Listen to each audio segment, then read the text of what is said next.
Hey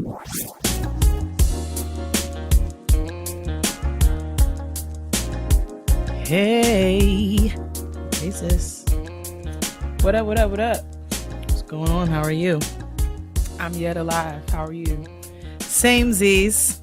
Welcome back to another episode of Getting Grown with Jade and Keia. That's me. I'm Keia. I'm obviously Jade. Thanks you guys for listening and tuning in for another week of this show where we talk about all things adulting, the good, the bad, and the ugly. And we're excited to be back for episode 23. Yes. We have to first shout out all of our wonderful listeners who I got to meet a bunch of you guys this weekend, and I know a lot of you were asking about my good sis. They were missing you out here, sis. I appreciate that. It's great to be missed. I do apologize. I had to actually do some real live adult things that kept me from participating in the festivities. But from what I could tell on social media, it looked like everybody had a fantastical time out there at the Loudspeakers Network tent at the Afro Punk. Everyone looked amazing and looked like they were having a good time. It looked like Noah was there to greet the people in my absence, so I'm all set. Was holding it down for her auntie. I mean, I appreciate her. I mean, we can always count on our third co-host to do what we got to do, to step in, when I couldn't be there. She's the third co-host. Yes, without question. So yeah, it was beautiful to meet so many of you guys. Thank you for all of your support. Being able to see that, it was so overwhelming, but it was amazing. So. And I hope I was nice. That's always my prayer. That's always my prayer. But how are you, sis? I mean, life is lifing, but God got it. I'll be all right. Life be lifing. How are you? What's going on? Life is lifing. It's lifing as well. And sometimes it's not lifing as hard as others, but it lifes. So. But I'm here and I'm happy to be back for another episode. Indeed, I'm grateful. I have perspective. I know that things could always be worse, so we just got to keep it pushing. Make sure you guys are listening on iTunes, SoundCloud, Spotify. You guys are doing a great job of passing the word along, so we appreciate you for real. And ask you to continue to do so Indeed. We can try to continue to grow our community. Outside of that, I can't really... Oh, did you watch Insecure this week? Of course I did. Ooh, so what you got to tell Molly? I don't have many words for Molly. I'm not entirely sure where she is in her life right now, so I'm just going to reserve my comments. I don't really know what else to say to her. I feel like I've said all that I was going to say about Molly in her participating in this situation with Dro the monster. Dro looks like a character out of I don't know, he looks like something out of the Transformers. I'm waiting for him to morph into a Maserati or something. I don't know, but he does look like he would merge into a Maserati or a Lamborghini or a really long car. But I don't know. Anyway, I don't know what she's doing. I feel like something is afoot. I think the next week's episode, everyone at the dinner party, is going to be quite telling because I'm not entirely sure that I believe all that Dro is saying about the details of his open relationship with his wife. I'm not entirely sure if there are rules or if he's being as transparent and honest as I don't know, as he should be, I guess I should say. But I mean, that's all I got from Molly. I mean, hey girl, I can't wait for her to go back to her counselor. I just really want her to utilize this Black woman who has all of these magical gems and wit.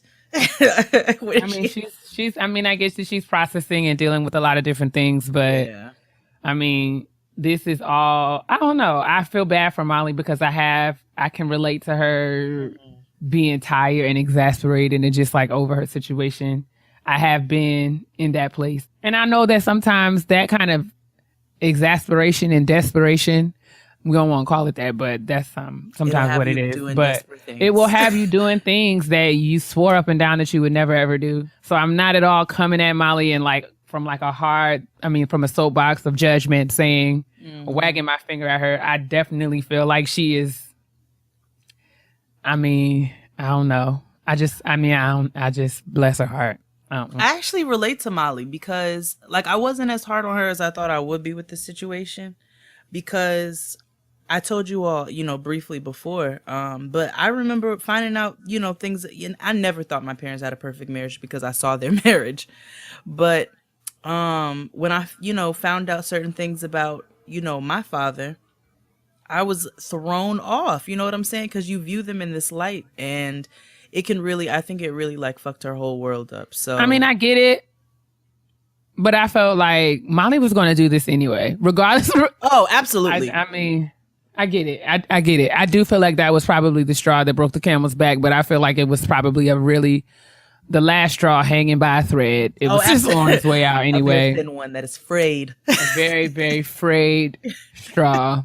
And I felt like, the whole thing, it just kind of gave her an excuse that she needed. She was thinking about it, but this kind of gave her the green light to do it and give her something that she could blame it on. Again, I'm not mad at Molly. I'm sad for Molly. I'm sad for Molly too. Issa, on the other hand. Oh. I just really wanted her to get somewhere and sit down. I really my girl do. is doing so much. But I feel like it just don't take all of that. She's trying so very hard to be this person. And I feel like, girl, I just don't believe that that's who she is or who she even wants to be. I feel like she thinks it's who she has to be and it's going to make her feel better. But that's why she's so unfulfilled. And she don't realize she just out here making herself look stupider and stupider and stupider every week. Like every week. Listen. Issa, insecure Issa, because we have to separate. Exactly. Amen. That's true. Insecure Issa, girl, you're doing so much, and this is not your life. And this should be a greater lesson to us about making sure that when we say we are living our best lives does not mean that we live somebody else's. A hoe phase is not for everybody, and a hotation damn sure ain't for everybody. And insecure Issa is showing that. She just doesn't have the range. And I just want her to know that it's okay. It's okay. It's okay. It's okay. If y'all are going to enter the hoe phase, you're going to enter your hotation, there's a couple of rules you got to follow. Outkast has a wonderful song. It's called I'll Call Before I Come. And the chorus goes, I call before I come. You got to sing it. I won't stop over out the blue. Okay. No. Call before you come. Don't just show up at a nigga's door, especially if it's a nigga that you guys don't have a commitment to one another. You are going to get your feelings hurt. And insecure Issa shows you that is exactly what's going to happen. Man. But if you want more of a recap, listen to Insecurity. You better with this commercial. Come on. Right? Every Tuesday. It comes out when Getting Grown comes out. So make sure that you get your rotation in effect and listen to our good sisters break it down and make predictions. Okay. Well, yeah. They make predictions about what's going to happen every single week. So make sure you guys go listen to Insecurity. It's actually the perfect follow-up to the show. Absolutely. And I think do you have any other thoughts on Insecure, or are we just going to send the people to Crystal and Fran? We're going to send them to Crystal and Fran this week. That's probably for the best. Yeah, I think so. All right, let's move on to shout out to my sis then. My sis is popping right now, Shout out to my sis this week. Hey. So we have two shout out to my sis. One of them is a shout out to my bro. Right. And it is to our good editor, Ty Worley. Indeed, He is celebrating a birthday. Absolutely. We want to thank Ty for all that he does. Ty is responsible for all of the clever sound bites and all of the editing of the show. He edits out all of our flubs and flunders and all the times where, we have interruptions and all kinds of crazy things that happen. So there wouldn't be no Getting Grown without Ty. So we wanted to give Ty a big shout out and hope that he had a fantastic birthday. Absolutely. So yeah. I saw Ty on his birthday. He was at Afropunk. I gave him some magical unicorn cookies and he was great. So we love Ty and we wanted to make sure that we shouted him out this week because he does so much for us and we appreciate it. True. Little Kim. And we have another. We do have another shout out to my sis.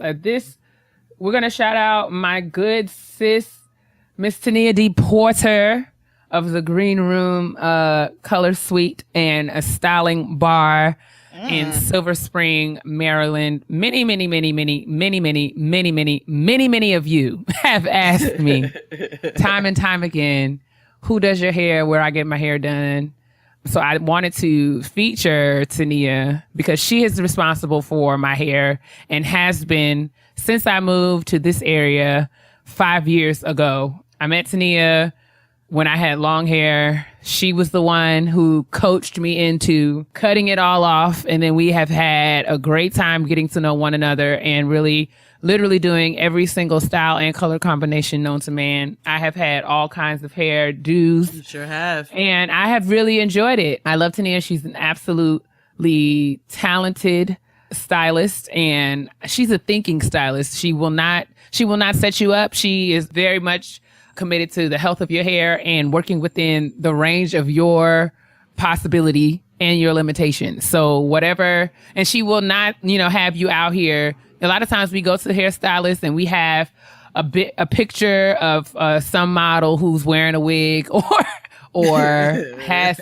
something that is, very beautiful, but not necessarily attainable or practical. And Tania will sit down with you and explain these things to you and help you to find a happy medium. She will not take your money and then send you out there looking foolish. And she knows she's very knowledgeable. And you guys should all stop by the Green Room and get your needs met.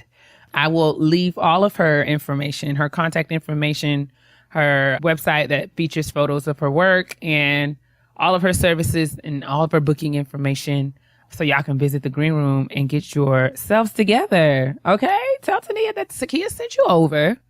I promise you're going to look amazing. Okay? Fantastic. It's called a style bar, so I would imagine that. And then you guys see Keia. She's the definition of being with a different woman. So her hair always looks amazing. It's always different, which means her stylist has a wide range of talent. So I definitely suggest that you all check out the information in the description box and make sure you support Black business. It's going to be a good time. I promise. Support Black business. Support Miss Porter.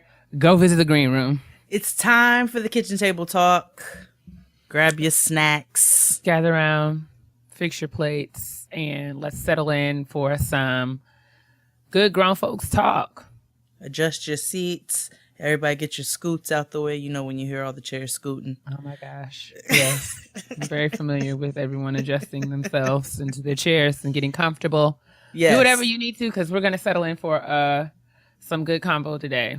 What are you eating this week? What are your snacks? I had a hankering earlier today for some deviled eggs, so I made some. Ooh, tell me how you made them. Exciting. They are exciting. I mean, it's nothing. It's your grandma's deviled eggs. There's nothing too extravagant about them. Just the boiled egg yolks, mayo, relish, seasoning. I probably put a dash of the Dijon mustard in there. I seasoned it up, regular, some seasoning salt, some sea salt, black pepper.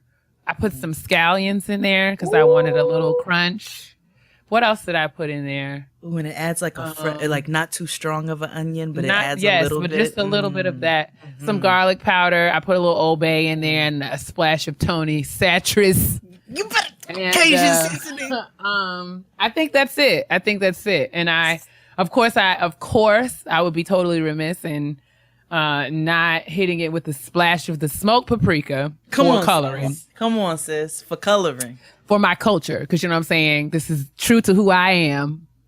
Your deviled eggs are not deviled eggs unless they got a little paprika on them. Your deviled eggs, your potato salad, they are not those things without a splash. Your grandmama dropped the ball. Somebody failed you. Somebody failed you. If don't send no bald-headed devil eggs to my table. You got to have some smoked paprika or some paprika on there for coloring. It's important. I don't make the rules. I'm just here to enforce them. Okay? That's it. So that's what I'm snacking on. Can I have some? Because I really like deviled eggs. Me too. I think next time I'm going to actually put a little, I thought maybe I make like a seafood one, get a little crab meat and a shrimp or two. Sis, let me tell you about how you can jazz a deviled egg. You can y'all. Okay. like, first of all, your deviled eggs sound exquisite. I'm so proud of them. Did you use sweet relish? Of course. Oh, my nigga. Because what other relish is there? I mean, honest. I don't know. My gosh. So I have put a couple of chunks of jalapeno in my deviled eggs before. For the spice. For the spice. For the heat.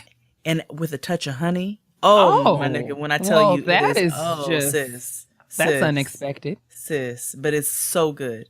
And then if you guys have like any themes that you want to do, so once we did like a wedding anniversary party for some friends, and we did a Mardi Gras theme, and we dyed some of the egg yolks with beet juice and made them purple, so we had Mardi Gras deviled eggs.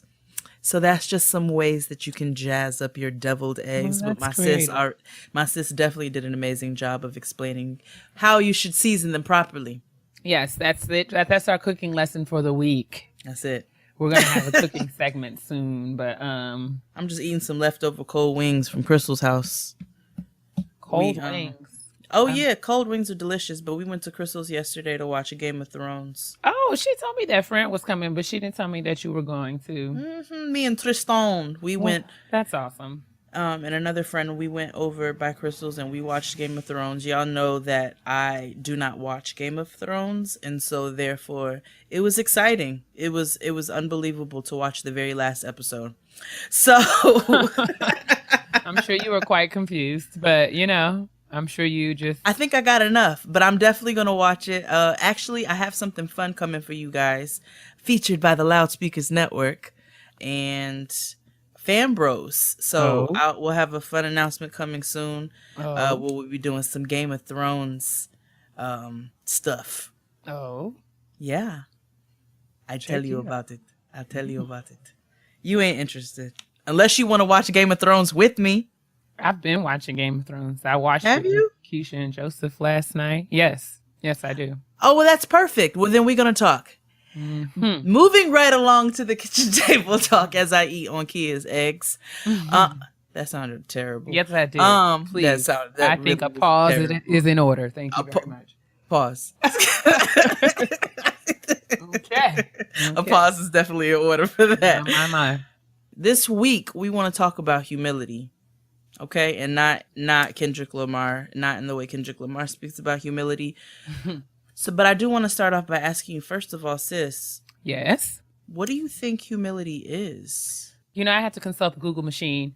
Always. Google says that humility is a modest or low view of one's own importance. I like modest better than low. Just kind of like how I conceptualize it. Because I think, low has a negative connotation. But I think when I think of what humility means, I think that it is an appreciation of self, but it does not situate self in a way that does not acknowledge others. So I think...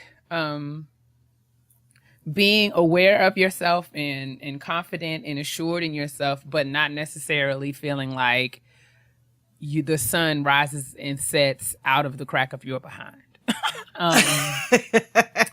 It's somewhere, and I know that is a continuum, but I think humility is kind of like finding that balance, at least for me, and realizing that it's not all about me. That's not to say that I am not important or a priority, but that it's just not all about me. That's what humility means to me. So other things come to mind, like words like service, selflessness, and giving. Those things come to mind, not to the extent where you're being taken advantage of, but those are the things. Those are the words that come to mind when I think of humility. What about you, sis? I don't think I could have actually said it better myself. I don't think I need to expound on that any further. I completely agree with you. I completely agree with what your definition of humility is. It's being able to take yourself out of the equation and be modest in, I guess, in your actions regarding yourself and how you portray yourself to the world. And then there's also a mentality. There's so many things that humility. But anywho, You had the perfect definition, No, but I it does lead. You did actually, and our good sis Googlisha tend to help Googlisha. to. Googlisha guided me away. She guided me along the way. Does. She's our good homegirl. But that leads me to another question. All right. What's the line between bragging, okay, and not being humble, but celebrating yourself? Because you spoke about how you want to find that balance between not diminishing your accomplishments. Right. And even when you read the definition, where it said low or modest. Yeah. We both prefer to hear modest because it's got more of a positive connotation to it. And low just means that it almost feels like you look down on yourself. Right. So my question for you is, what do you think that line is between bragging and not being humble and celebrating yourself? I think this is an interesting question, and it's a dance that we have to learn. That is not an easy dance to learn, especially for Black women. Because I think one of the things I think that I have learned as I continue to mature, and I guess I should preface this by saying I don't want anyone to think that I'm on a soapbox or this is me speaking as an authority or anybody who has any level. Like, you should take everything I say with a grain of salt, because I am absolutely trying and learning and figuring this thing called life out as I go. And I mess up every 14th seconds. Like, so don't be out here thinking that, I'm out here looking down my sanctimonious nose at any of you, because I'm quite very much trash in many respects. So I guess I'm saying that after I got that out of the way, I think one of the things that I've learned is that humility, I think we think of things like humility and pride and stuff as very extreme things. Like the definition says a low sense of self or a view of yourself. But I happen to think that it is a very fluid and circumstantial kind of behavior. And it can be demonstrated in many different ways depending upon what situations and contexts you find yourself in.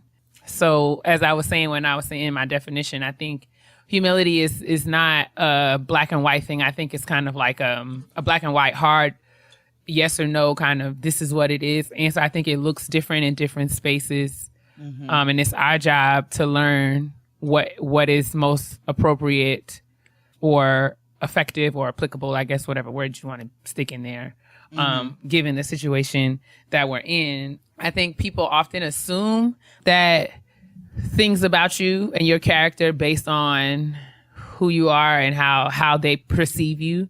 So I'm not one of those girls that walks down the street grinning, right? Right. So oftentimes men specifically tell me like to smile or like, and I've been told that I don't necessarily look all that approachable. And it was something that I used to be ashamed of or like try to fight or argue with. But now I've come to fully accept that I just have RBF and I that's just how I feel most comfortable. I'm not one of those people that just walks around grinning. Doesn't necessarily mean that I'm feeling away, but a lot of times I'm just like not. Just because I'm not smiling doesn't mean that I'm feeling some kind of way. Right. I said that to say people often assume, things about you based on who you are without giving you space or opportunity to kind of say or show them what you're feeling. So for me, I can find the balance between bragging and bragging and self-appreciation when I have the space to just kind of be myself, engage the situation, and I think when we give one another the space to kind of not assume things about. I don't know if I'm making sense, but I'm saying like we can find that balance when we take the assumptions out. If the assumptions about ourselves and assumption about others, and just kind of like approach people with kind of like the clean slate. And maybe this is not about me, or maybe this is, just kind of give people space and the benefit of the doubt to express who they are and what they feel, however they need to, and not to take things so personally. So I'm not sure I answered that question, but that's kind of where That's kind of, I don't know. I just went on a journey there. So thank you guys for riding with me. Oregon Trail. I don't feel like I answered the question at all, actually, but here we go. I mean, whatever. Everything that you say is always so profound. It's not. It's not. It is. Because I didn't answer the question. Oh my God. Like I like my chicken wings fried hard and my door knockers all the way to your very clear definition of what humility is. I'm just saying, like, okay, give me a chance to make it right. Okay. So when you're saying, okay, guess I was thinking like how other people perceive you, but you're saying like for myself, is there a difference? Is there a balance between how can I demonstrate that I appreciate and I'm confident in myself and celebrate myself without bragging? Is that what you were asking? Yeah, because when you go to answer that question, you can answer this one too. Do you think that Black women are looked down on for celebrating their own accomplishments? Yes.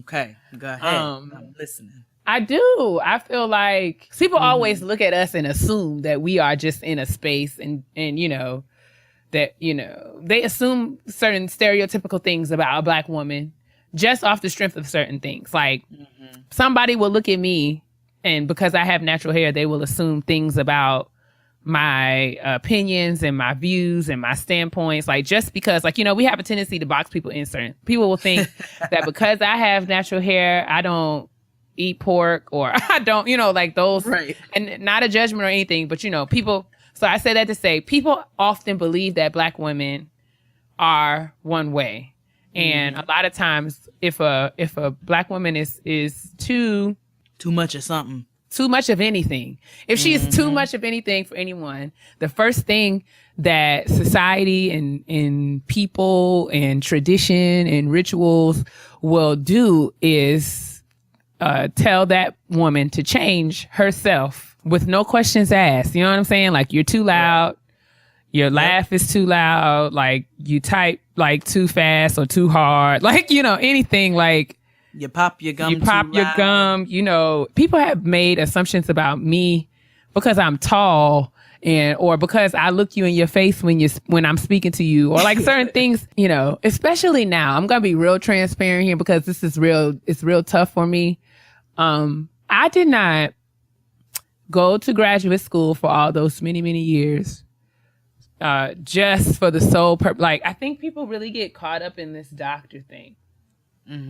And not to say that I am not appreciative or that I am not grateful for the opportunity. Because I mean, I don't see it. I mean, it was something that I worked very hard to do, but I still also see it as a very, very much an opportunity to pursue my education to the extent that I have been able to pursue it and to achieve and earn this credential. Because I understand that, you know, it has afforded me opportunities and open doors that I, you know, did not have access to previously. So this is not about me downplaying the accomplishment.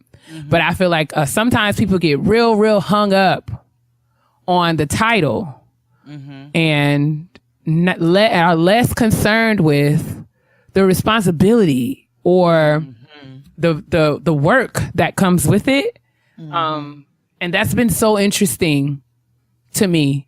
And I often say the fact that like I have this job and this title does not change that I'm still Keia who pops her gum and loves Cosby Show reruns and, you know, used to have pink hair and jumps double dutch and like all that. Like, I don't know, like I'm still very much the same Keia from White Plains.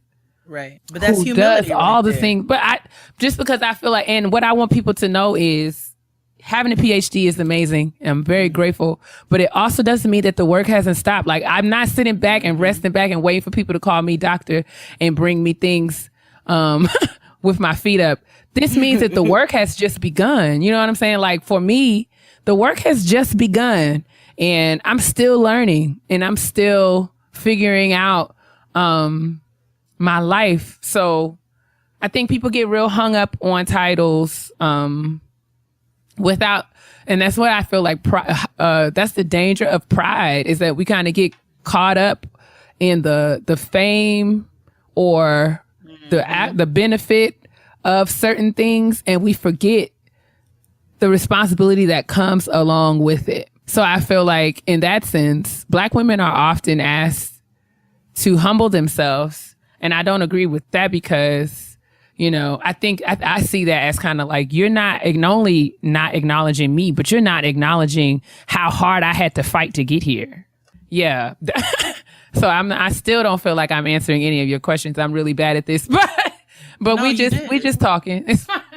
You did. I mean, it's true. Black women are looked down upon for celebrating their accomplishments. And I know for a fact, like, I know that. And I think that plays a lot into how we celebrate each other. For instance, since we're using the example of you being a doctor, people who love you and know you know the type of person that you are and know that you're not going to woot and scream and not necessarily celebrate, but I guess publicly celebrate that accomplishments as much as people who love you. You know what I'm saying?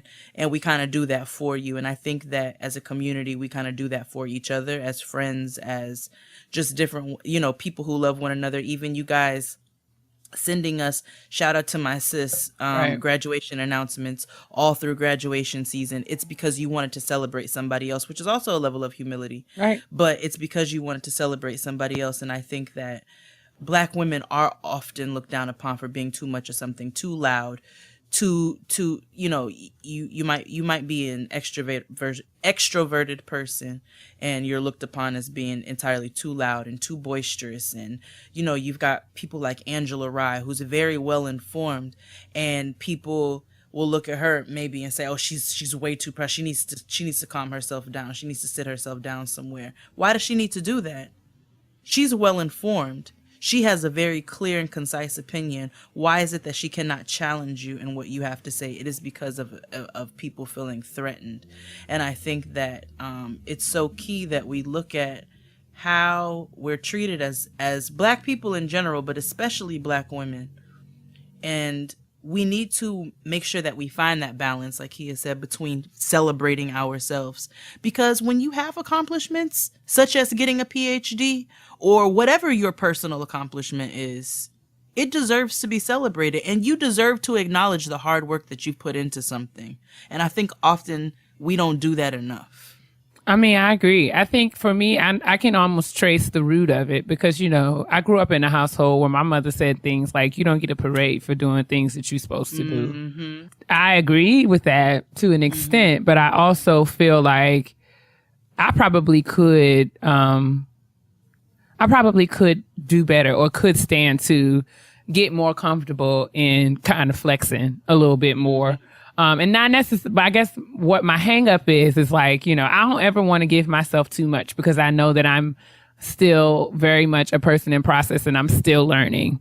But I do acknowledge that people will take advantage of you if you don't do that. So that's kind of like a weakness of mine, or something that I shouldn't say that, but it's something that I'm working to improve is kind of learning that balance. Cause maybe I don't have an answer to that question because I haven't really learned it. I will say that I have been in full disclosure and total transparency. I have been turned off when, you know, people just kind of like run down the list of all that they have, you know, like have. For me, it's kind of like a show me the receipts kind of thing. I think one of the things that I appreciate the most about Beyonce is that I feel like all the shit that she's ever talked is completely substantiated by a dossier of all that she's been able to accomplish. Absolutely. You know what I'm saying? Like, whereas we can turn the, you know, flip the coin and look at somebody like Kanye, who in the beginning, we could get behind Kanye. Absolutely. You know, and his creative genius because he was out here working and grinding and doing all these things. But I think he got intoxicated by all of that. Yes.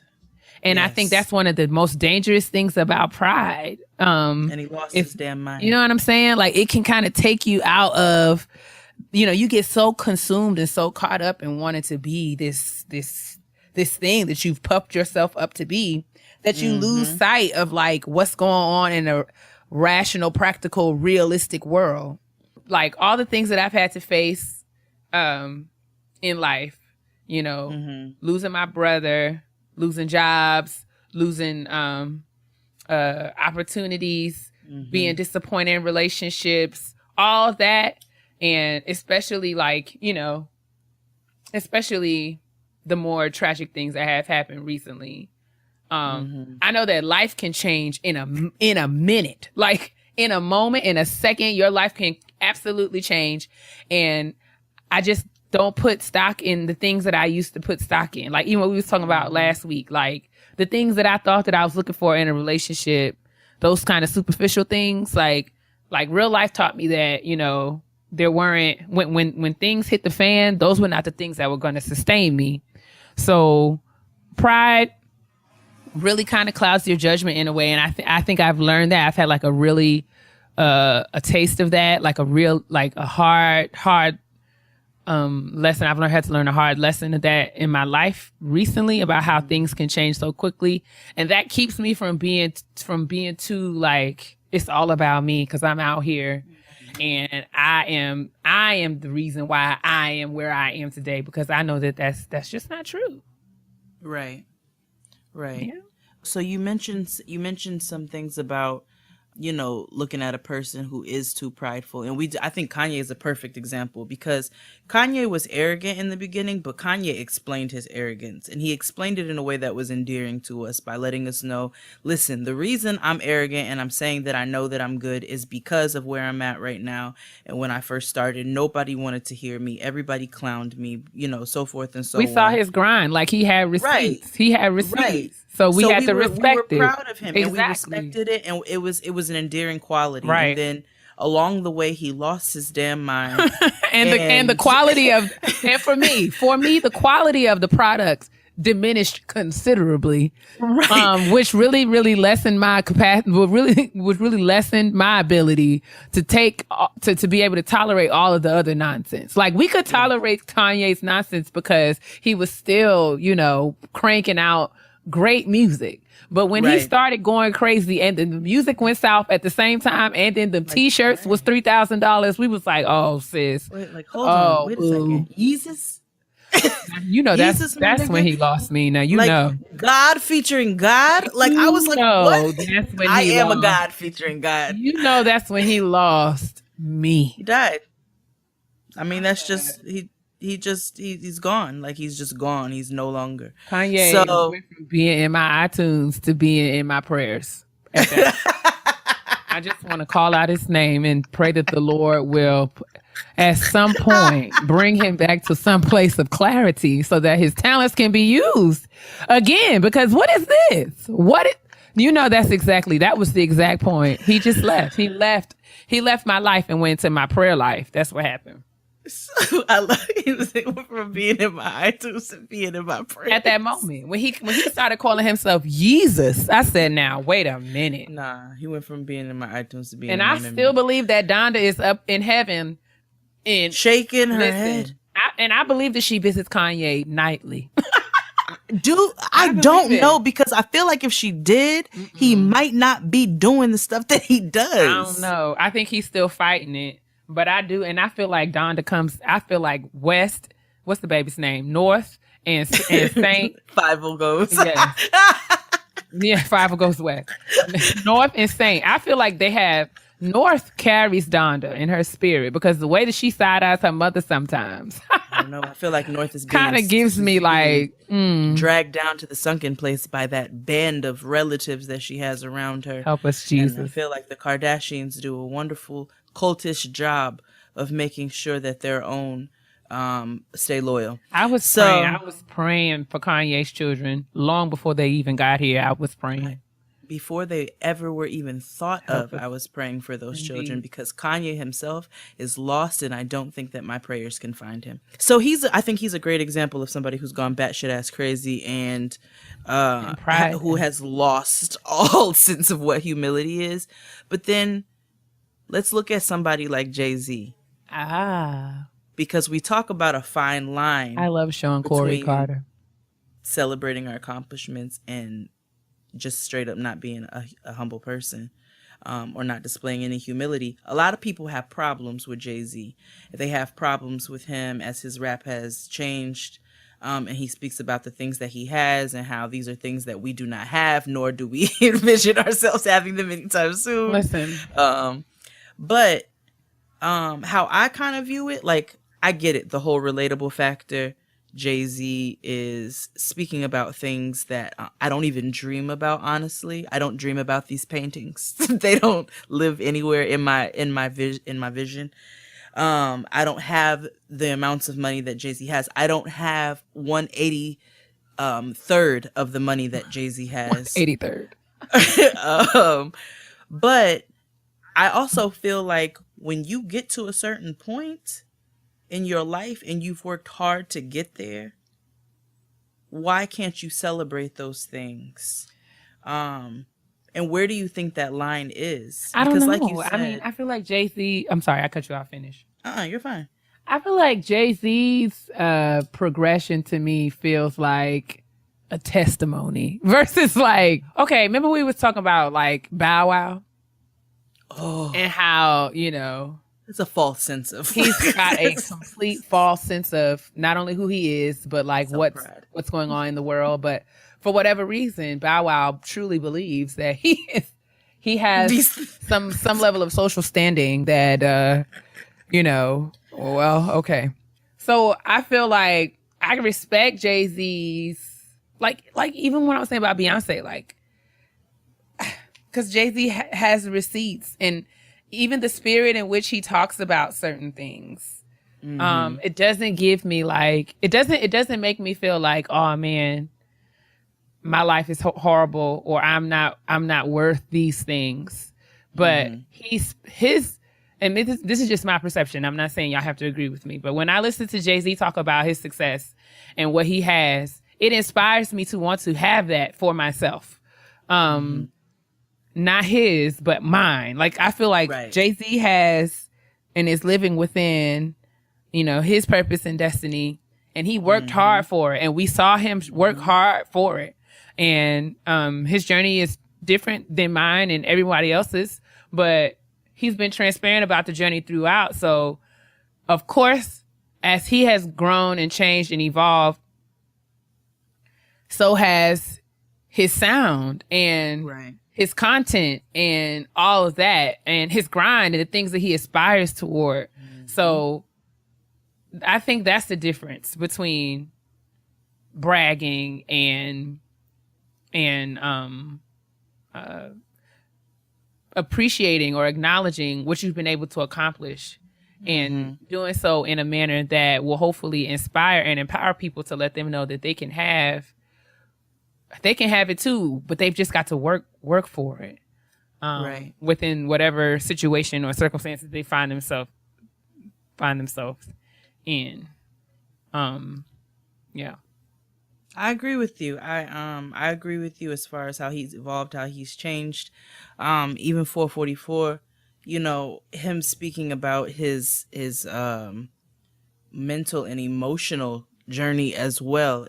That shows you right there that a person has a level of humility. And then I do think that when you get to a point like where you have accomplished so much, such as somebody like Jay, and I'm not a Jay-Z dick rider. Like, I agree with those who say, listen, I can't relate to his raps anymore because I can't. Right. I can't relate to them anymore. So I think 444 was a perfect closing album to his career. But I also think that Jay-Z has every right to acknowledge his accomplishments. He's a kid from the projects who has evolved into a billionaire or a million. I don't know what their money worth is. A billionaire. So much money. Lots and lots of money. Daddy Warbucks. Extreme amounts of money. So why can't you talk about the fact that you came from the projects and now you are traveling to islands like Saint-Tropez and you've got, 3 mogul children and you've got this mega wife and you guys are 2 billionaires living your extreme best black ass lives. Like, I don't understand why, when you've gotten to a level like that and you come from such a humble place like that, that you don't have the right at that point to be able to talk about it.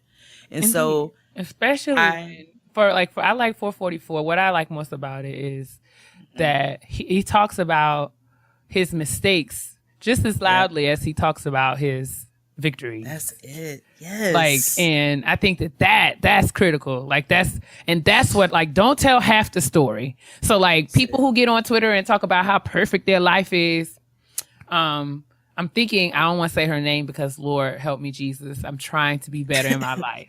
So there's one particular Christian minister, social media influencer that I have in my mind right now, who has who has been very vocal about her life and her journey and her walk of faith and all of that. And I was telling my on a level of Jade to Keia, is this going to be easy for me to guess? No, because I don't think you follow this person at all. Okay. But I'm gonna tell you, she's been pretty vocal about, you know, how her story about how she, you know, got saved and all that she's been able to accomplish, her and her husband. And you know, Tina. No, Tina who? Oh, it's not Forehead. Tina. Which Tina you talking about? Mary. Oh no, girl, ain't nobody think about Tina. Oh. No. But Tina's think about everything because you can see it in that book. Oh, you're so stupid.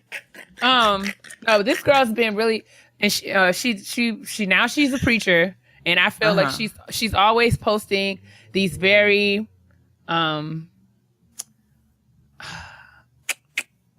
instructive or prescriptive. I would say prescriptive posts. Like her posts are always like, "This is what you should do. Stop doing this, that, or third." Like she's coming from a perspective of, I'm going to tell you what you're doing is wrong and I want you to be better, so do things this way. Which I feel like there is space for that, but I also feel like what annoys me about her, I was telling my best friend about this. Hi, Leslie. I was telling my best friend about this just this weekend because I think one of the things that annoys me about her is I feel like your struggle and your transparency about what did not work and what is still hard for you, that is the kind of stuff that gives your testimony credibility. So like, and then the same thing goes for people in the academic space. Like people love to get on Twitter and say, I got these many publications and I got these many fellowships and these many awards and I'm out here and y'all can't see me. But I also want to hear you say, dang, I got that reject and resubmit. I got, you know, I applied for this fellowship and didn't get it. I feel like those kinds of, like, that's kind of the difference between bragging and just kind of like celebrating yourself. If you can talk about what you did wrong just as quickly as you can talk about what is going perfectly in your life, that's when I'm like, yeah, let's celebrate her. She out here grinding. Don't be out here like, my life is flawless and you peons will never. Like that's the difference for me. And I think Jay-Z does that really well. I think Beyonce does that really well. And those are just two examples. But, you know, I think, you know, that's a place where we all can kind of learn to grow and kind of figure out better.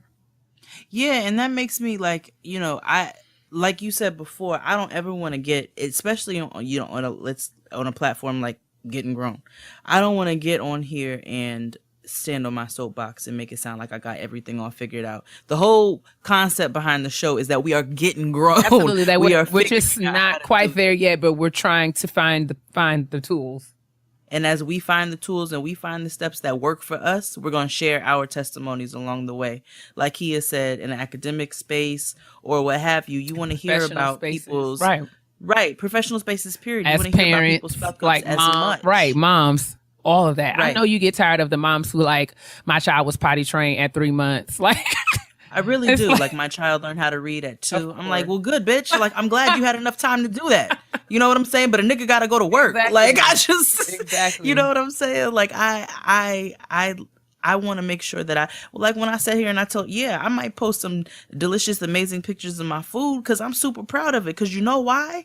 An hour and a half ago, I cried because I dropped a whole fucking container of curry. Yeah. You know what I'm saying? That's real. You know, and I'm pissed at myself that I wasted money and I wasted time and I wasted just my life, you know, dropping an entire container of curry that I put so much love into. And so, you know, we want to make sure that we're sharing our journeys along the way, but we also want to make sure that as Black women. We are celebrating ourselves as Black people in general, and as people in general, that we're celebrating ourselves and the things that we've worked hard for, because when you put in that work, you deserve that acknowledgement, and that acknowledgement from yourself is where it starts. You know what I'm saying? Because you put the work in. And don't let nobody tell you to be humble. I think your journey or quest, or like, I'm thinking specifically about like dudes or people try to tell you to like dim your light. When people be conscious and, critical of whatever feedback or criticism that you're getting. And if it's not constructive, then, set it to the side.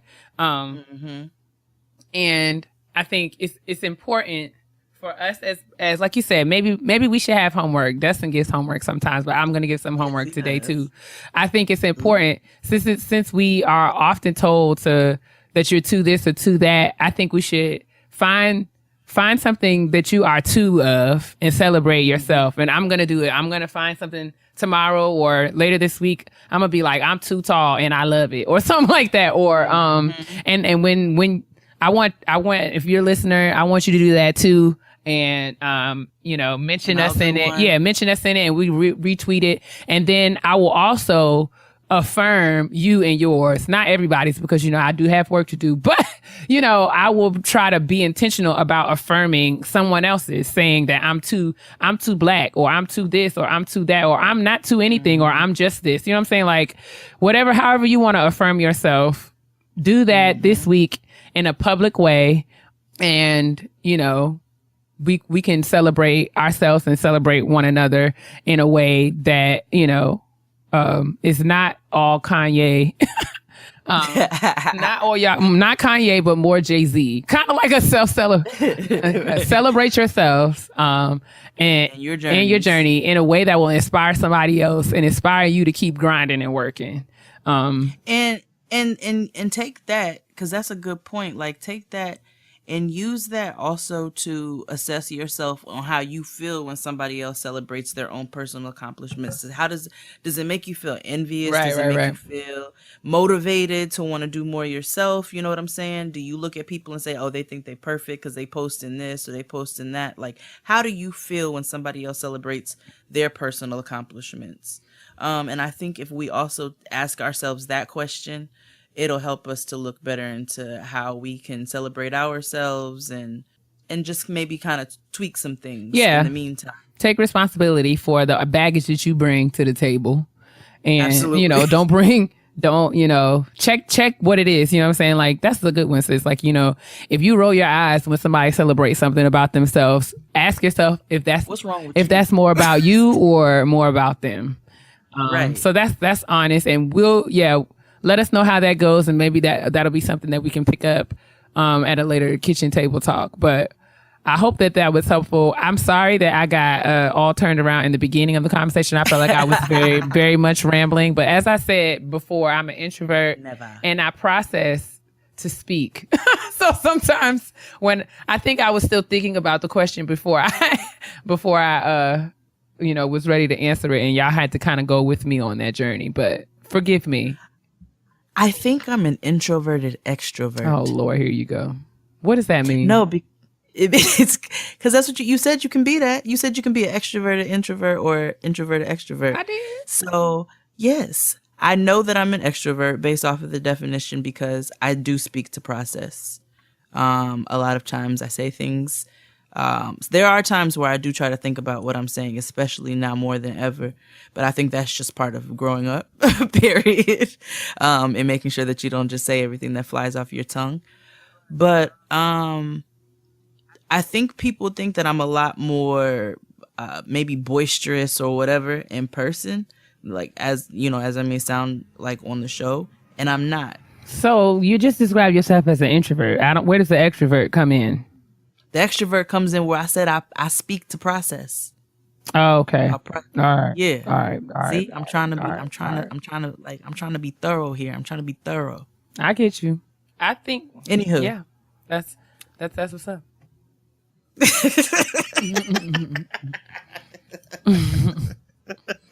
I hate when I ramble, so I'm like shaming myself for it. But why are you stop? I just make myself sick. Oh my gosh! Shut up. Celebrate yourself. Celebrate yourself. Celebrate. Honestly? Truly. It's time for the honesty box. Honesty box. Honesty box.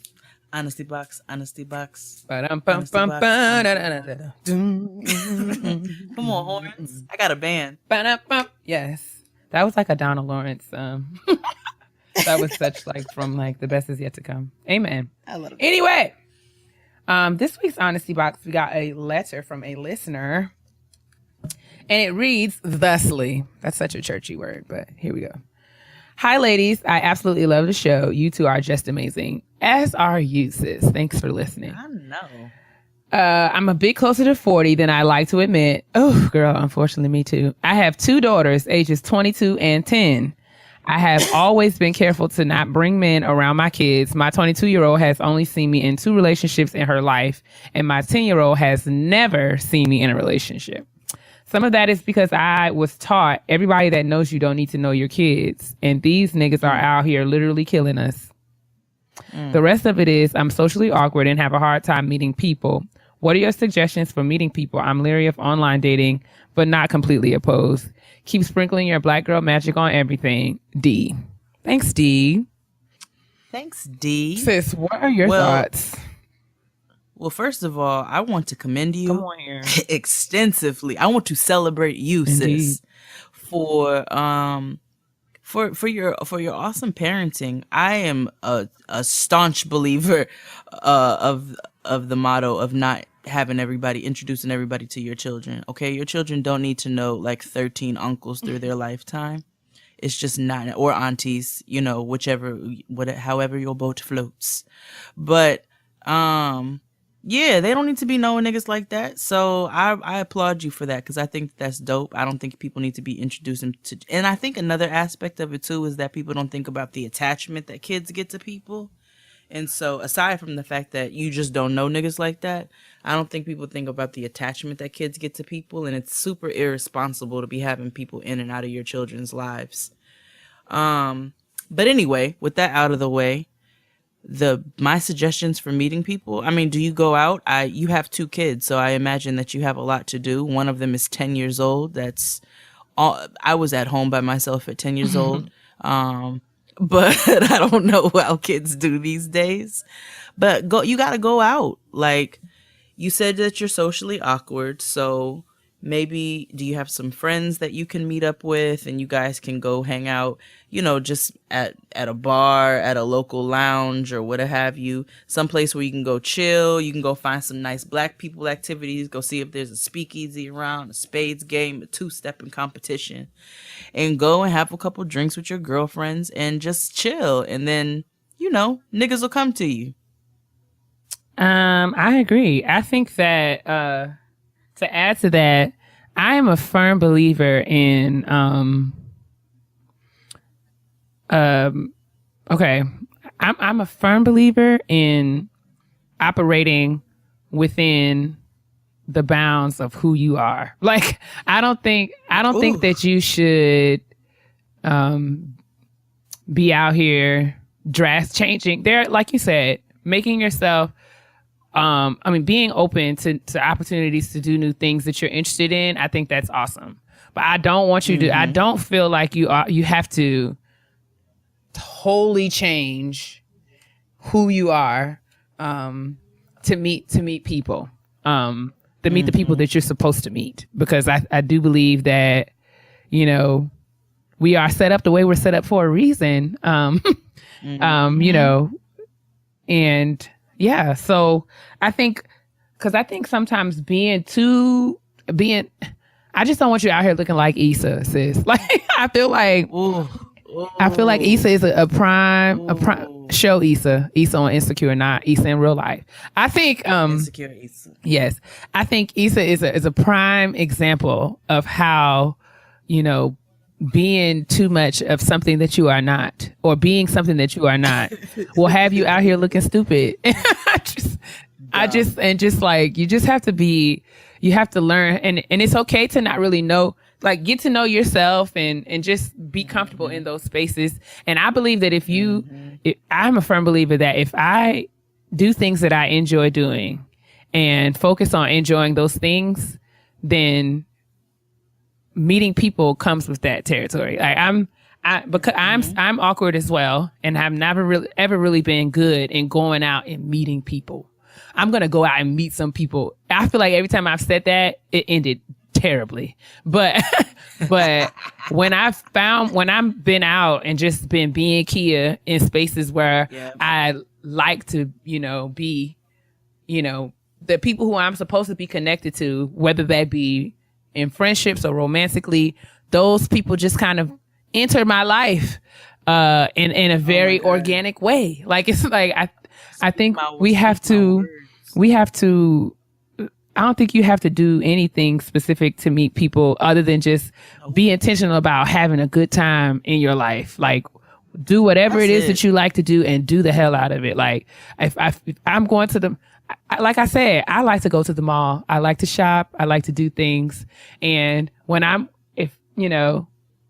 do that, and then if I'm having a bad day and I want to do that and to kind of lift my spirits or whatever, I will get dressed and put on a face just to walk into the Aldo, sis, and try on some shoes. Like, you know what I'm saying? So I just walk around the outlets and see what's popping in off Fifth Avenue, Saks off Fifth, or something like just get, because I'm out and I'm doing the things that I enjoy doing. And when you are out doing the things that you enjoy doing, you kind of give off this kind of vibe that people is like, oh, look at her. I wonder what she's doing, who she is. Maybe I want to go meet her or talk to her or whatever.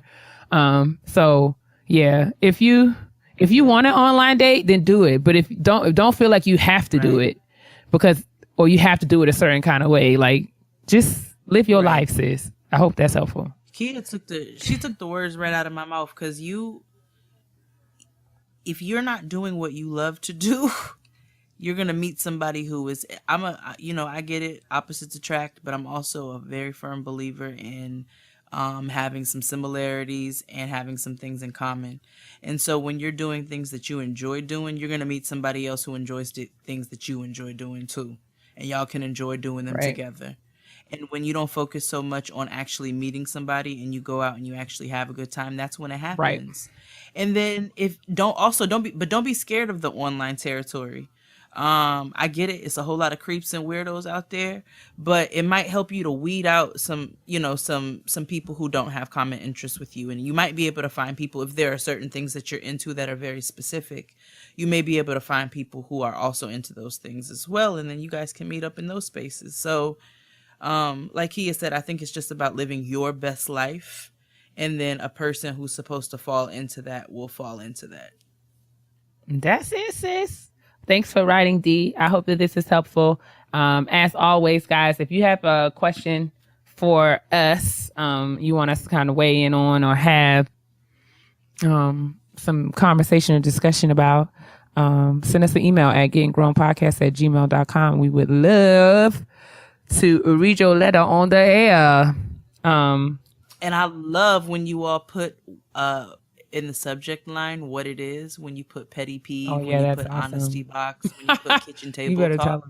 I just want to put that little note out there. We love when you guys it kind of helps us to be a bit more organized, because listen, this inbox be popping. Sometimes it's hard to kind of figure out what to tackle first. If y'all would just help us out by letting us know in the subject line what it is that you're talking about, then we can kind of get through the emails a lot faster. Wouldn't that be awesome? Absolutely. But yeah, thanks so much for writing in, D. Thank y'all for listening, and we're going to move on to Black Women Self-Care. I deserve I deserve. You always want to sing for Mama D. I do, but I mean, you got some other Black women self-care songs? No, I'm not judging you. I'm just observing. You know what? Now I'm going to go make a Black woman self-care playlist, and a nigga's going to sing a different song every single week. Do it till you satisfied, girl. Do it till you satisfied. I don't care. Whatever it is. So, my Black woman self-care this week, I let my titties hang out. So, my girls are not as perky as they once were. You know what I'm saying? They don't stand tall and at attention the way that they once did. They just don't listen, actually. And it's because I fed a whole child. You know what I'm saying? And I'm sure, as my mother and my aunties used to say, you stop letting them little niggas pull on them. So I'm sure there was enough, like a few activities that went hand in hand with why they no longer stand at attention. Whatever the case is, I went and I bought a top this weekend to go to Afropunk. And I didn't intend to go buy a top. I actually had something I was going to wear, and then I saw it and I said, oh, this might be kind of cute. You know, like, fuck it, I'm just going to let the midriff hang. Like, I'm just going to let it all hang out or whatever. But I thought this top was covered across the chest. And it wasn't until I got dressed that I realized that it was fully open. You can see it in many pictures from Afropunk. And I just said, you know what, fuck it, I'm going to wear it. And I did. And it was fine. Okay. I didn't care. And so, you know, half the time when you be thinking somebody's looking at you and saying, oh, she breastfed 8 babies. Like, most of the time, niggas just don't even care. They're not even paying you any attention. And so that's my Black woman self-care this week. I let my titties hang out. Well, all right. What about you, sis? I bought a book. You always shame me. How is that shame? You asked me what I did. It's my own. I'm just projecting. That's all. I'll be like, I let my titties hang out. You're like, yes, I bought a book. I did. I wanted to be. I needed a mental escape this week. Dealing with all the crazy that's going on in my life right now. So I decided that I was going to buy a book because I like to read and reading makes me feel better. So I went on Amazon. Now this is like, it wasn't like a exciting book that anyone would really care about or read. This was like a book for work.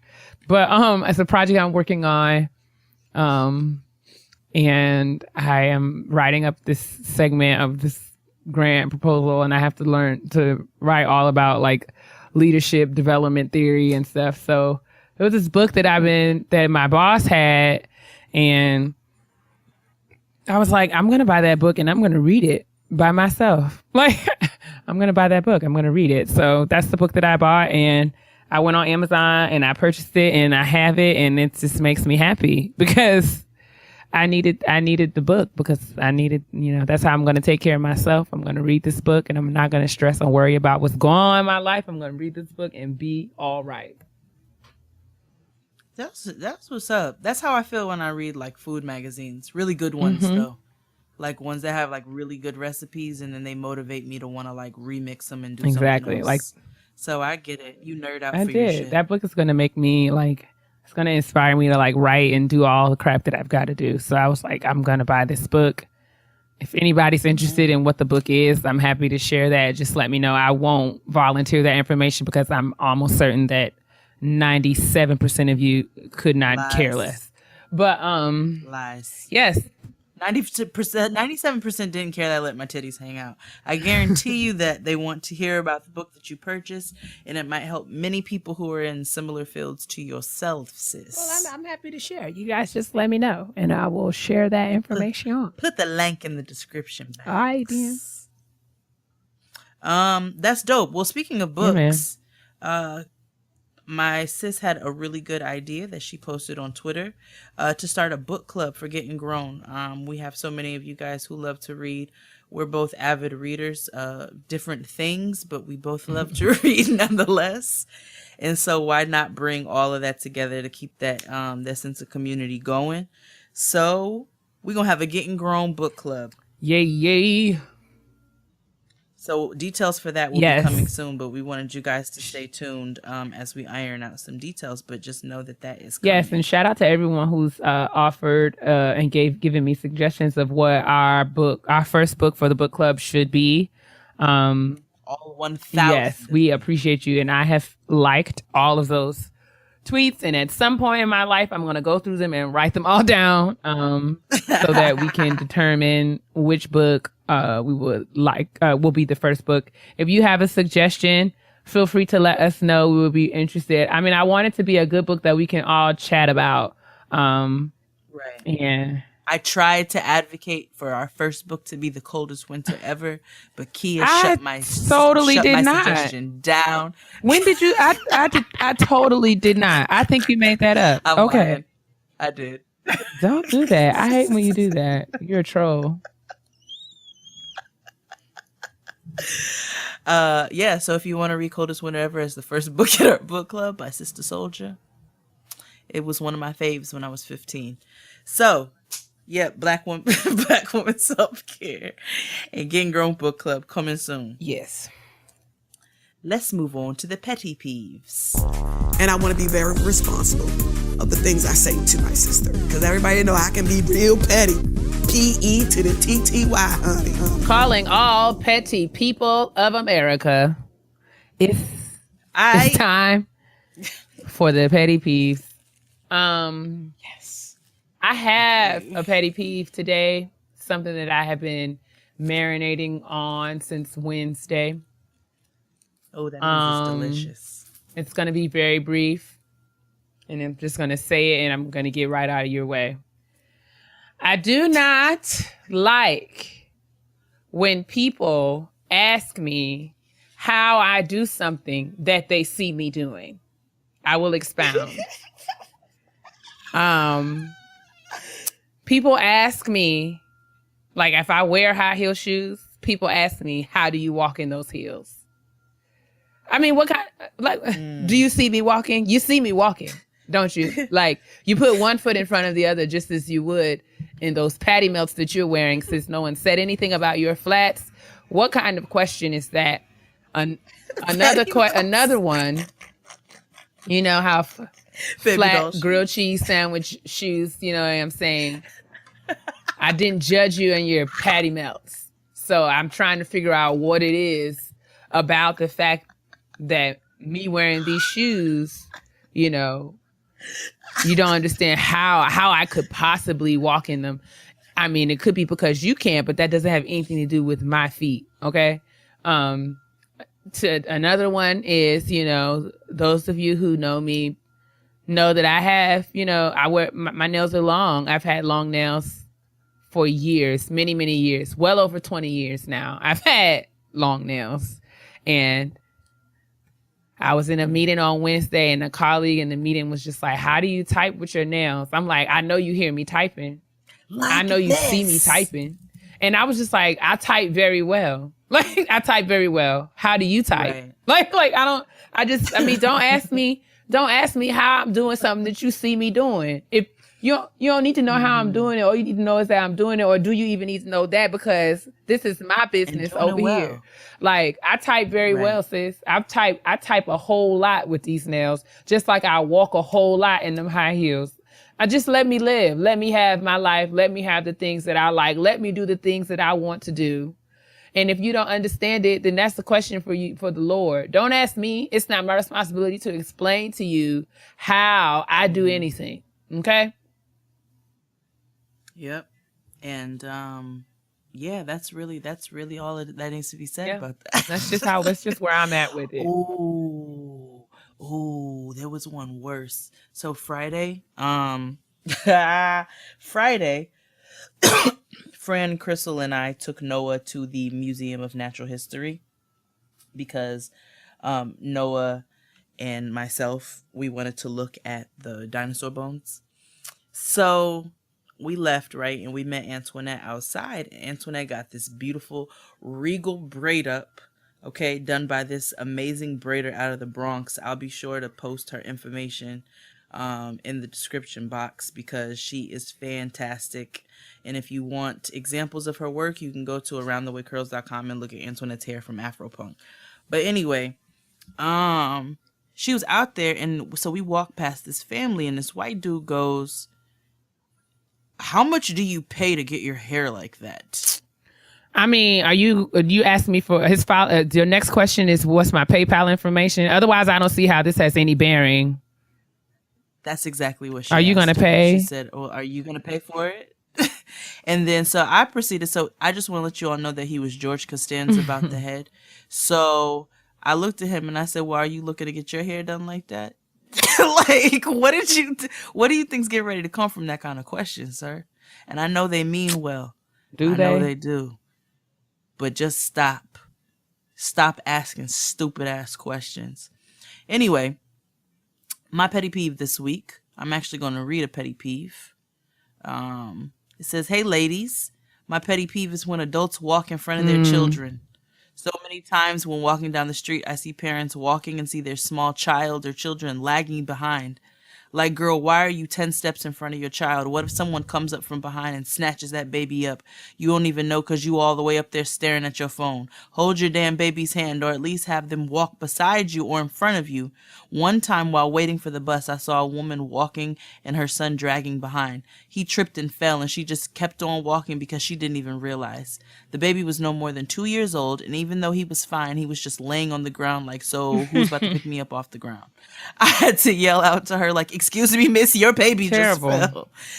Shaking my head. Don't walk in front of your children. Thanks, ladies. Love the show. You guys are thanks, awesome.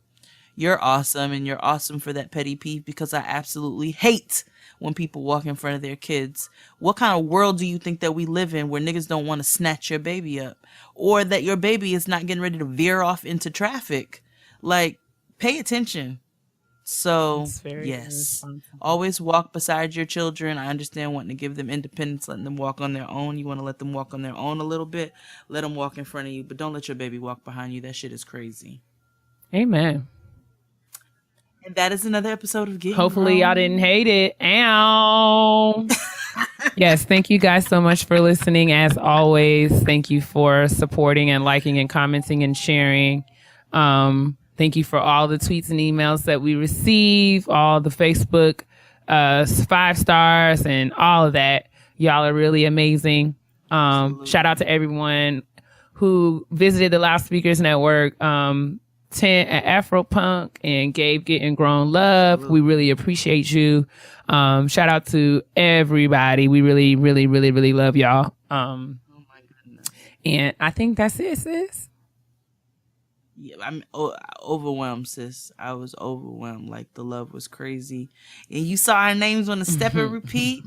So, yeah, you guys definitely showed and are showing mad love, and we really, really, really appreciate you all. But I think that's it. I just want to make sure that niggas moisturize their souls. Listen, your soul can be ashy, and it will show on your face.